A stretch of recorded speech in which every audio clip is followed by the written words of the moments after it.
Si tu m'as donné ta vie, je te donne la mienne. Dans le froid de la nuit, mon cœur t'appartient. Et quand la tristesse arrive, je sais tu es là, toujours près de moi. Bon mardi, bienvenue à votre émission La Victoire de l'amour. J'espère que vous allez bien ce matin, qu'on se prépare à vivre une superbe journée. Comme on le fait tous les mardis, on rejoint notre amie Brigitte.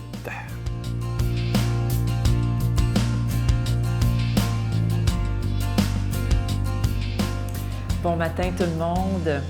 On continue. Et oui, avec Jésus et les femmes, c'est pas fini.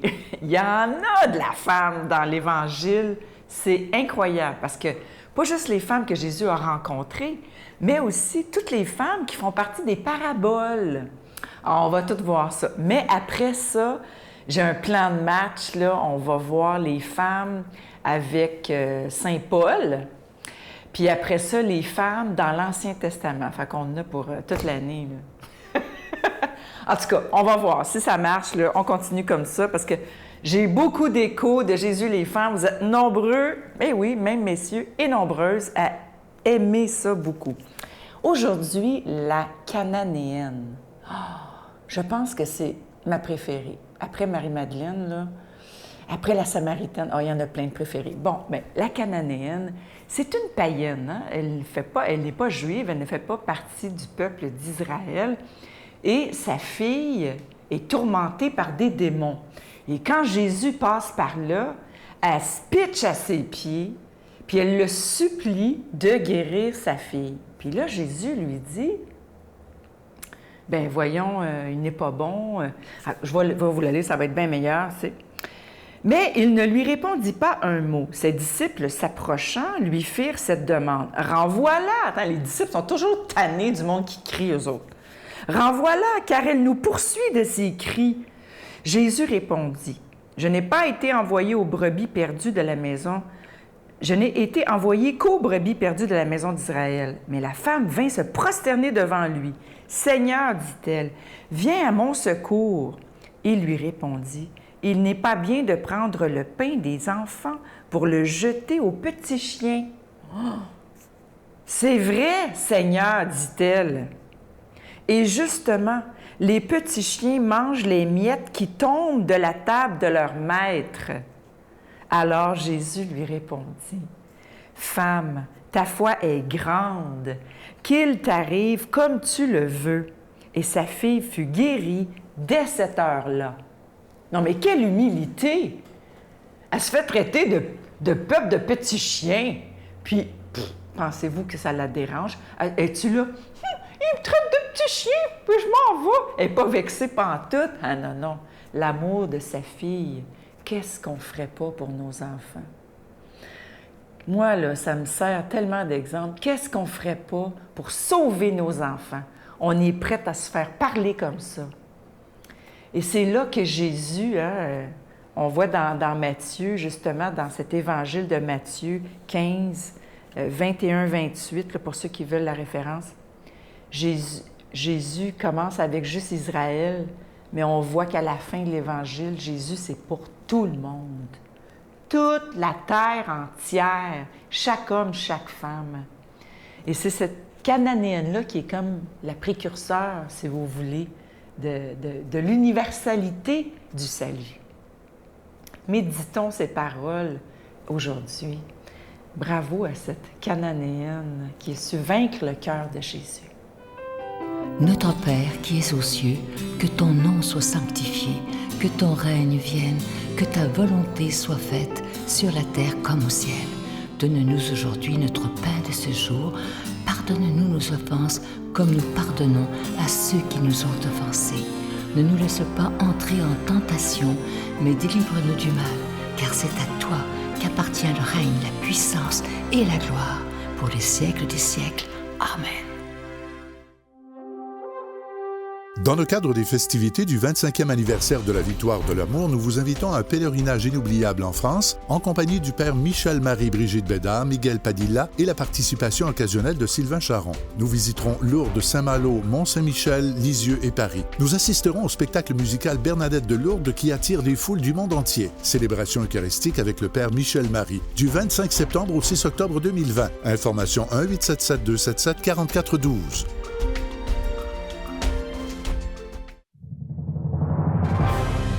En compagnie du père Michel-Marie, Marcia Pilote, Sœur Angèle, Éloi Gillard, Stéphane Roy, Brigitte Bédard et Sylvain Charon. En chanson, Mélissa Bédard, Georgia Fumanti, Jessica Poulain et Miguel Padilla. Et un mini-spectacle de l'unique Natacha Saint-Pierre et Grégory Turpin. Les 6 et 7 juin 2020 à 13h et 19h à la salle Maurice-Aubry de Sherbrooke. À réserver rapidement au 514-523-4433 ou sans frais au 1-888-811-9291. Je vous en parle depuis quelques semaines. Ce nouveau cadeau du mois pour le mois de janvier, il s'agit d'un livre que j'ai écrit il y a quelques temps déjà, et c'est l'édition de 2020 cette fois-ci. Et c'est à la demande générale parce qu'on n'en avait plus. Il y a tellement de gens qui disaient « Ah, je veux réavoir ce livre-là ». Imaginez, il y a même une dame, je pense qu'elle est rendue à une centaine qu'elle s'est procurée pour en donner autour d'elle parce que ce livre-là a changé sa vie. Déjà, plus de 30 000 personnes se le sont procurées au travers les dernières années. Alors, ça s'intitule « Demandez et vous recevrez ». Ayez l'audace de croire en l'impossible.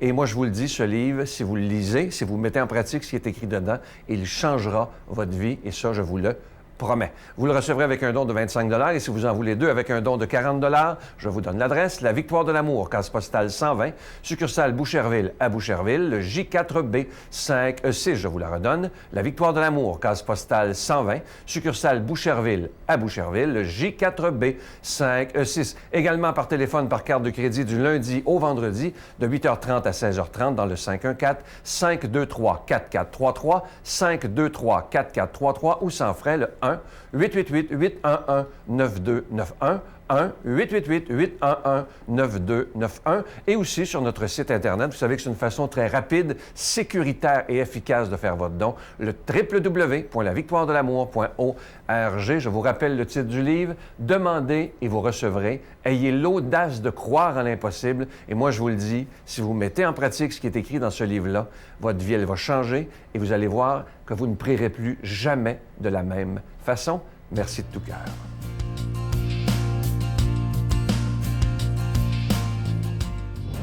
Qui n'a jamais rêvé de recevoir une lettre du Christ? Eh bien, la voici, le tout nouveau livre du père Michel-Marie, D'un amour brûlant aux éditions Artege. Enfin disponible au Québec dans toutes les bonnes librairies. Aujourd'hui, la parole de Dieu est proclamée par quelqu'un qui est là depuis les tout débuts à la Victoire de l'Amour, l'abbé Donald Thompson.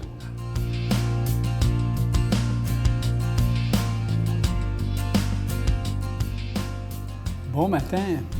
Nous venons de terminer ce temps liturgique qu'on appelle le temps de Noël et nous voici entrés dans le temps ordinaire.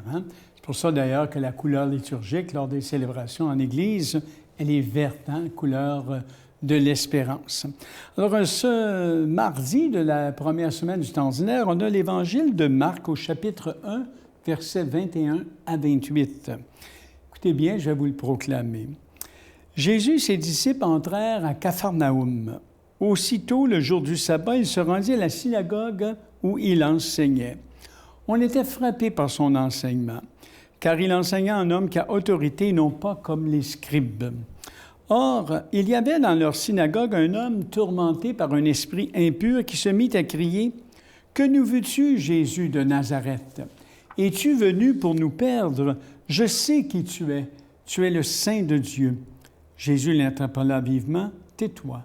Sors de cet homme. » L'esprit impur le fit entrer en convulsion, puis, poussant un grand cri, sortit de lui. Ils furent tous frappés de stupeur et se demandaient entre eux, « Qu'est-ce que cela veut dire? » Voilà un enseignement nouveau donné avec autorité. Il commande même aux esprits impurs et ils lui obéissent. Sa renommée se répandit aussitôt partout dans toute la région de Galilée. Alors, c'est intéressant de voir ce qui se passe à la synagogue. S'il y en a parmi vous qui sont allés en Israël, ce village qu'on appelle Capharnaüm, sur le bord du lac de Tibériade est encore là. D'ailleurs, on a les vestiges de cette synagogue-là historique qui sont encore là. C'est intéressant de voir le lieu aussi. Alors, qu'est-ce qui se passe? Il y a quelque chose qui se passe dans l'assistance ce jour-là. Hein? On sait, nous autres, par expérience, dans notre vie tous les jours, qu'il y a toutes sortes de voix actuellement dites autorisées qui vont clamer leur message, hein? Toutes sortes de messages qui circulent. Et toutes ces voix-là, à leur façon, disent, bien, on veut le bonheur du monde, hein? On veut le bonheur du monde aujourd'hui. Nous les entendons, certaines voix actuelles emportent notre confiance, d'autres peuvent semer le doute, et c'est normal. Mais si on se situe comme chrétiens, chrétiennes, disciples de Christ, hein? Nous nous rebattons en dernière analyse sur quelle voie?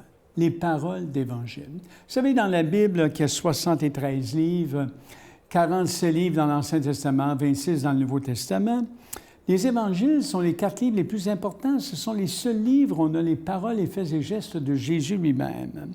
C'est pour ça qu'en dernière analyse, on se replie, nous les chrétiens, sur les paroles d'Évangile et on y reconnaît la mesure de ce qui est vrai et juste.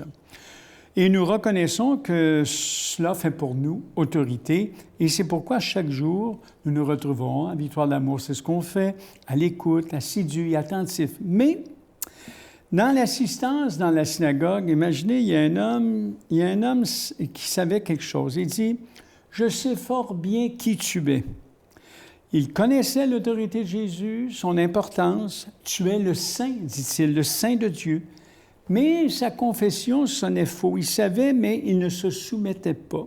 Hein? Il frondait, il affrontait. « Que nous veux-tu, Jésus de Nazareth? Qu'est-ce que tu nous veux, toi? Hein? » Et cet homme pose toute la question de l'authenticité, surtout de la nôtre lorsque nous confessons que Dieu est saint.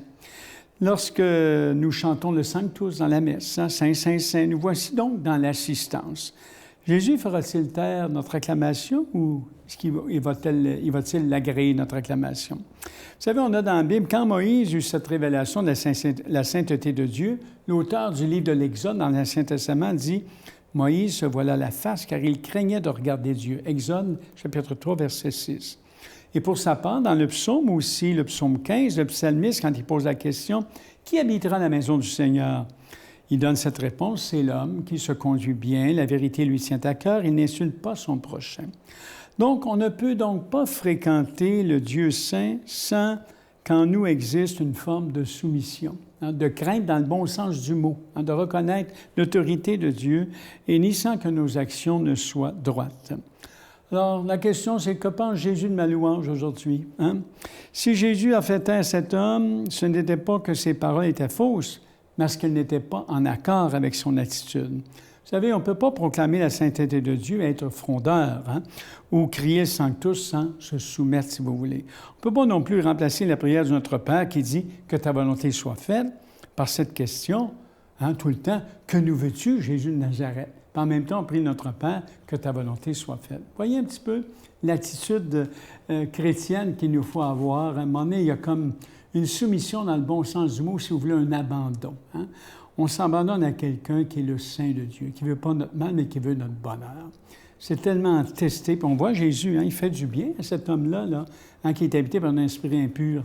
Il est guéri, puis il part, puis il va le dire à tout le monde. Que le Dieu de la vie vous bénisse. Hein? Le Père, le Fils et le Saint-Esprit. Amen. Je vous souhaite une belle journée. Je vous salue Marie, pleine de grâce. Le Seigneur est avec vous. Vous êtes bénie entre toutes les femmes, et Jésus, le fruit de vos entrailles, est béni. Sainte Marie, Mère de Dieu, priez pour nous pauvres pécheurs, maintenant et à l'heure de notre mort. Amen.